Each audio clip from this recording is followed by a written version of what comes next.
Hi everyone, it's Nicole. Welcome back to my channel and this Flosstube bonus episode. And today we are going to be creating some felt scissor fobs using felt cutting dies.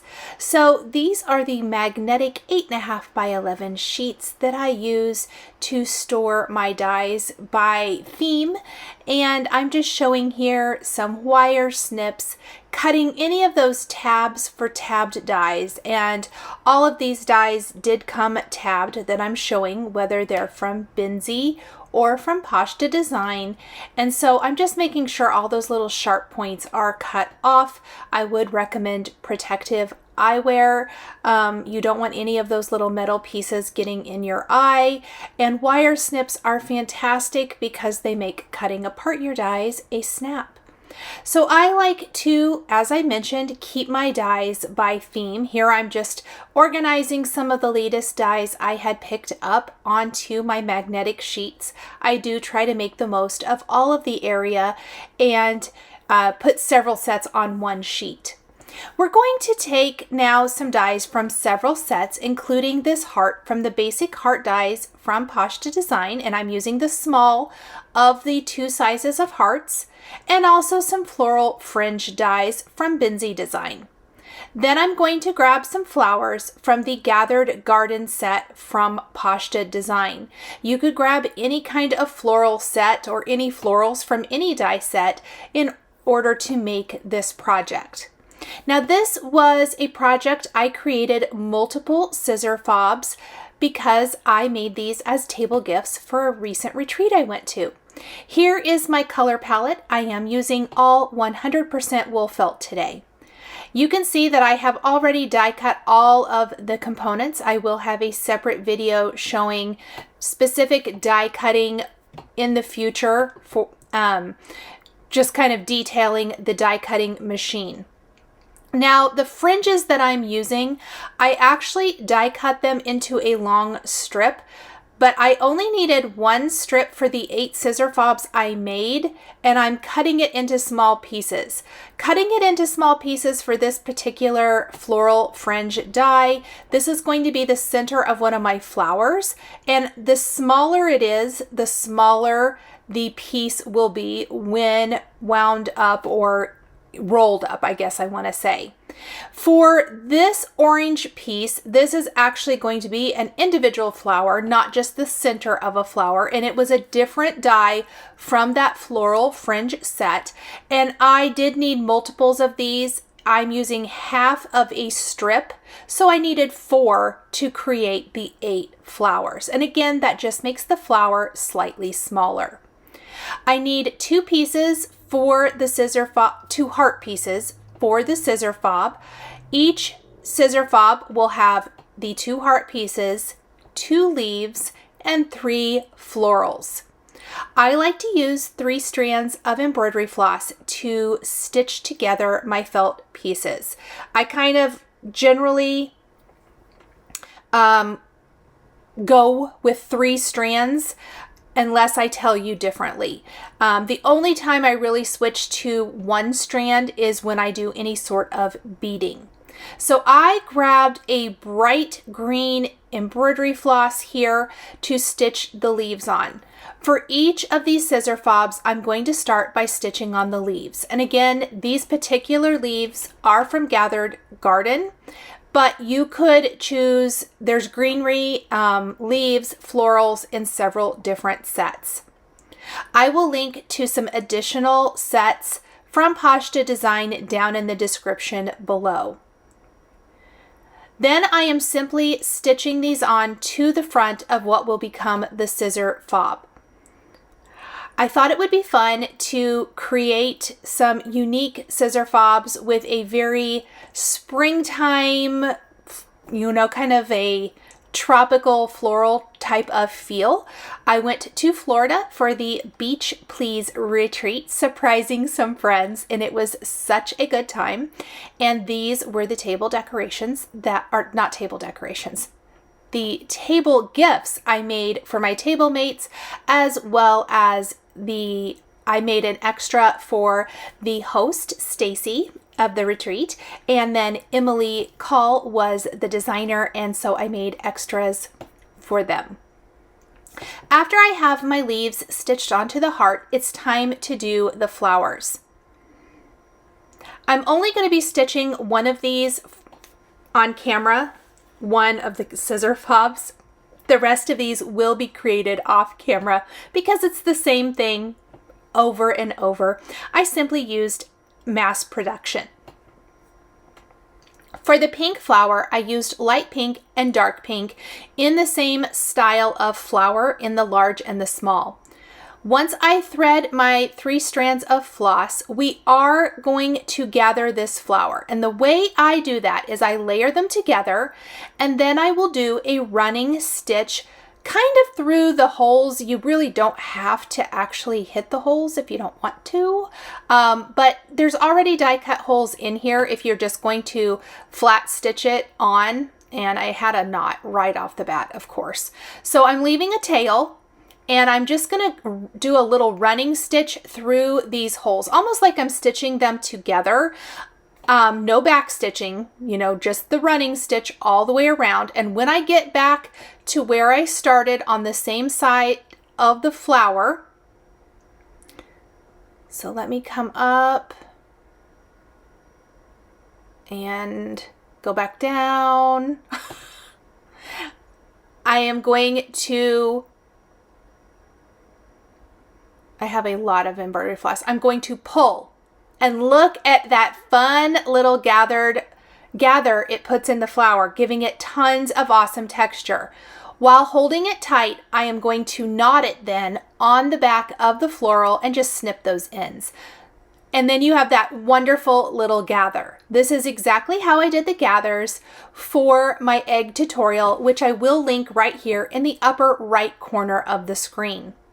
Next, we're going to roll our orange flower, just doing a tight roll here at the base. Now, I actually didn't use hot glue for this step.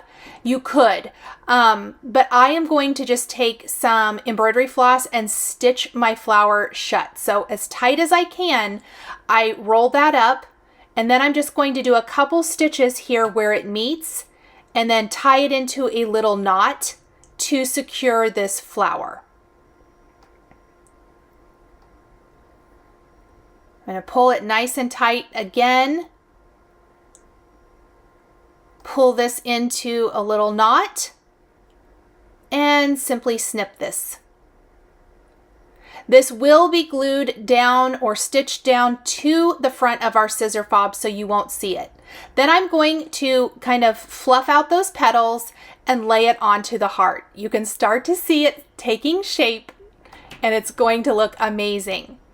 For the third flower, we are going to roll up the green piece, which is the center of our blue flower. So this is a blue and green flower. Again, I'm going to roll it up. It's very tiny, and I'm just going to put a stitch in it to hold it shut, just like I did with the orange flower. And again, I'm going to knot it. Now, you want to do this first because this particular flower, as opposed to the pink flower I just created, has a die cut center. This makes it perfect for sticking something in the center. So I am going to actually pop that right there in the center of this flower. And then I'm going to do a little running stitch. And you could actually do the running stitch first and then pop this in the center if you want to, because we are going to gather this flower as well. So again, it has those same die cut holes in this particular flower, but even if it doesn't, all you need to do is do a running stitch in your felt. Just like you would do to gather anything else, that's kind of what we're doing here. So I'm running it around, and then I'm going to pull it tight around that center and knot it.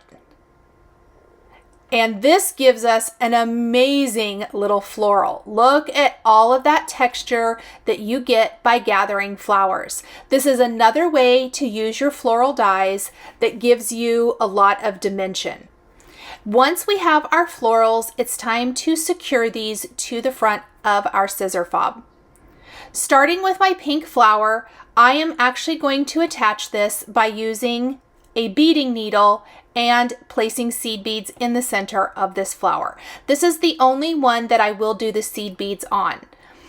I want these scissor fobs to be beautiful, but I also wanted them to be something that I could easily mass produce in one evening.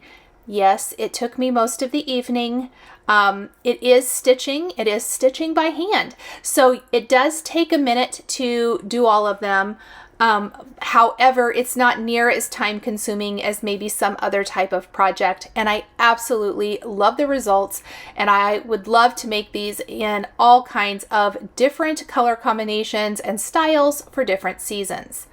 Coming up from the back of the heart through the center of the flower and grabbing a seed bead, wrapping the embroidery floss around and going back down through the back.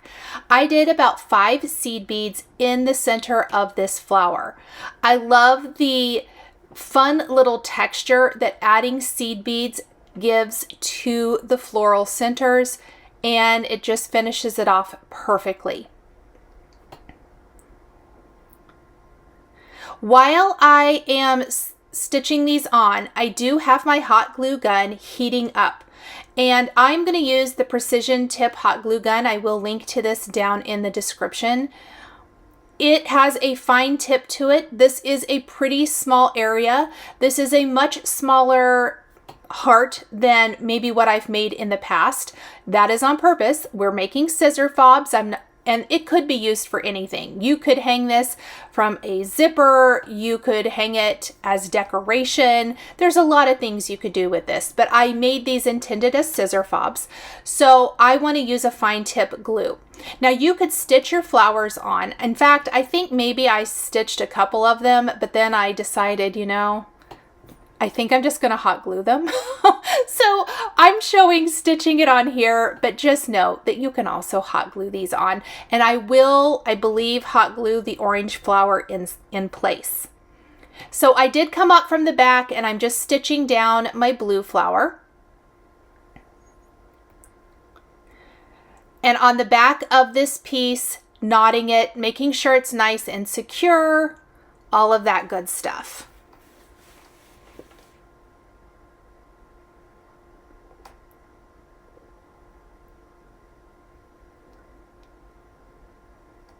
And then we'll just snip the ends.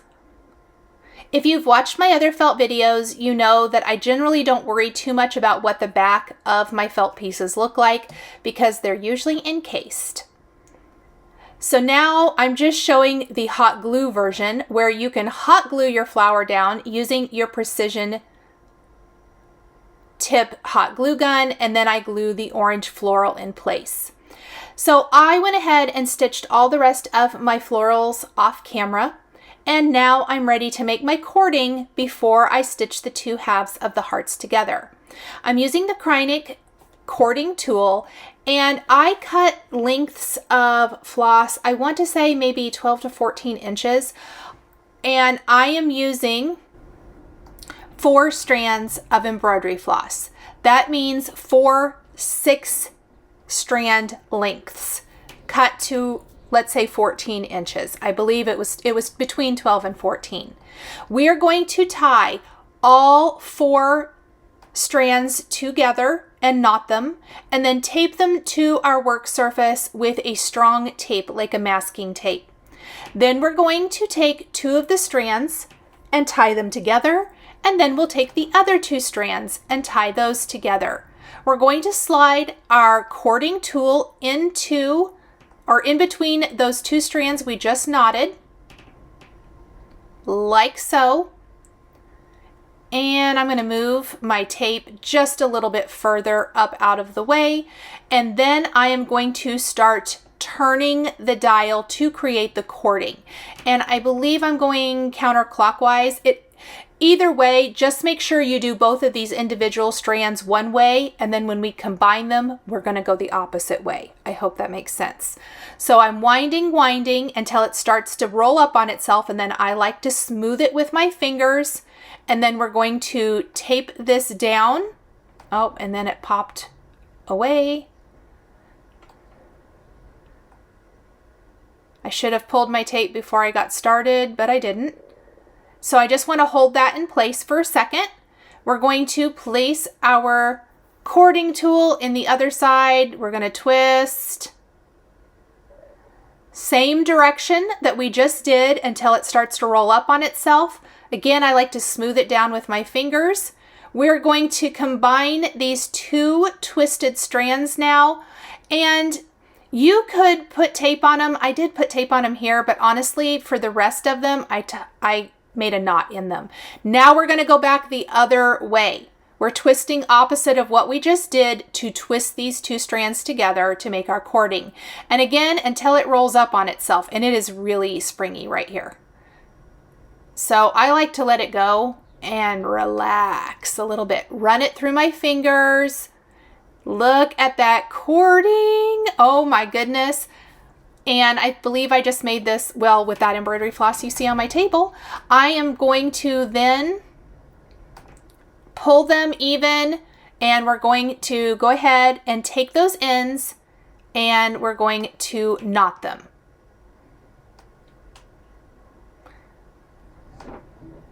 Pull that up a little bit, make a nice knot. That's going to be the hanger for our scissor fob. And then we're just going to get rid of all that waste down at the bottom.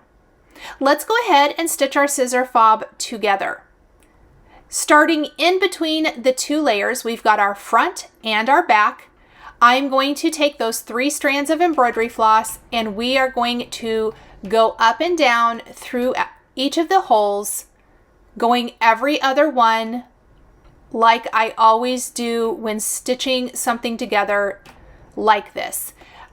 You want the front and the back to both be beautiful. So when we get up to the center of the top of the heart, this is where we are going to insert the knotted portion of our cording. Now, a note about cording, I made a very short length because I'm making just little hangers for scissor fobs. You could make a short length if you're making hangers for ornaments or things like that, or you could make a much longer length if you are using it to decorate like the entire border of a stitched piece.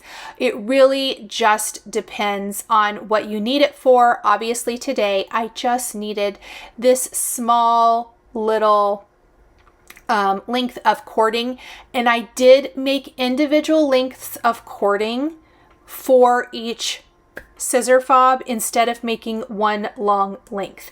For me, it's just so much easier to handle a single, like a short little length than a long one. And I was trying to simplify this as much as possible. Now, as we get to the center, you can see I sandwiched the cording in between, stuffing that knot down into the center between the two halves of my heart, catching it with my stitching. It's going to be pretty secure with this first pass, but obviously when we come back around the other direction and go in and out all of those open spaces, it will be perfectly secure. So when we get close down to the bottom, I'm going to leave about an inch opening, and that is where we can fill our scissor fob. You have a couple of options here. You can use little tiny cut up pieces of scrap felt. I know a lot of people do that. I generally use polyester fiber fill, and today, because I wanted my scissor fobs to have a little weight to them, I actually am going to use poly pellets. I have not used poly pellets in my felt projects before, and it worked great. My only suggestion is to use a craft funnel, or not a craft funnel, a funnel to place your poly pellet beads into your project, as otherwise they tend to go everywhere. Now, this is a super small little scissor fob. It is not going to take very many poly pellets to make this or to finish this up. So let's do a couple more stitches, and then we are going to open this and fill with our poly pellets. Now, you don't want to overfill because you still have to stitch that opening shut as well as go back around. Look how cute. I have my funnel. I actually just picked up this funnel from the Target dollar spot, which is awesome. And I've got my poly pellets, and it doesn't need very many. So we're just going to sprinkle a few in here and just kind of shake them into place gently. That actually looks really good. And we're going to continue stitching this shut. Just a little something to give it a little weight, a little floof, to make it nice and puffy. I think that is going to be perfect. Now, when I get back to where I started, I believe on this one, I reverse and go back the other way. This is how I stitch any of my plush felt projects closed if I'm not doing a blanket stitch. So this very much looks like a back stitch, I suppose. But if you've seen any of my other felt stitching videos where I talk about you don't want to actually do a back stitch because you do end up with that long stitch on the back and it doesn't look very pretty on the back. So I really encourage you to do more of what's a running stitch, and then you reverse and run it back the other way. When we get back to where we started, we will go in between the two layers of felt, just like we did when we began stitching the two halves together. And we are going to knot it, and that will kind of hide that knot between the two layers. You'll notice I always am double checking as I stitch the two halves together that I am getting my needle lined up and that I'm not going crazy wonky, which I have been known to do from time to time. So we're just going to continue here. And right here up at the top, it might be a little tricky to work around the cording. You're going to have to kind of flip it this way and that just to not get it caught into your floss, but it's not really too bad. And this is what is completely securing your cording into your scissor fob. We're just gonna keep going. I'm also trying to avoid stitching like through leaves or flower petals, things like that. I did time myself, and I can stitch one of these together in about 10 to 12 minutes. And that's just, you know, being very careful, stitching around, filling, reversing, and stitching it shut. So I am almost back to where I started, and I'm going to go through the center or in between, tie it into a little knot, tie it nice and tight. And then I'm going to take my scissors and snip the excess. Just don't want to snip that knot. And there is our scissor fob. Now I also went ahead and made extra little blue and green flowers and leaves and stitched them to 2x3 muslin bags. That is to make a perfectly coordinated little gift bag to place the scissor fob in. Look how cute these are, you guys. Oh my gosh, I absolutely love them. As I mentioned, they were super fun to make, and I hope everyone loved them. So now here is the little bag. I'm going to show you exactly how I put it together. For me, one of my great joys is the presentation. So I'm just showing you how that works, where you just tie it onto your scissors, and then it's just a great little way to keep track of them. So here's the little muslin bags. I stitched all the little florals onto those, and then inside I placed my little business card and the scissor fob, and I'm just going to do that for each. And I love them because it perfectly coordinates with the gift, giving you a little peek at what might be inside. And that is it, everybody. If you are giving this gift to a special friend, I think you could definitely tuck a pair of scissors in here as well and maybe make a whole presentation out of it. And I think that would be super sweet and very fun. Thank you guys so much for joining me today for this Flosstube bonus episode, Felt Stitching Scissor Fobs. The supplies I used to create this project are listed and linked below the video here on YouTube. In the description below, I have links to some other felt stitching projects that you might be interested in.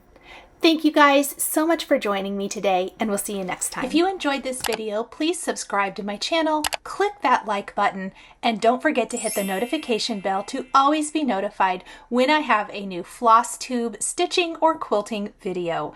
Thank you guys so much for joining me today, and we'll see you next time.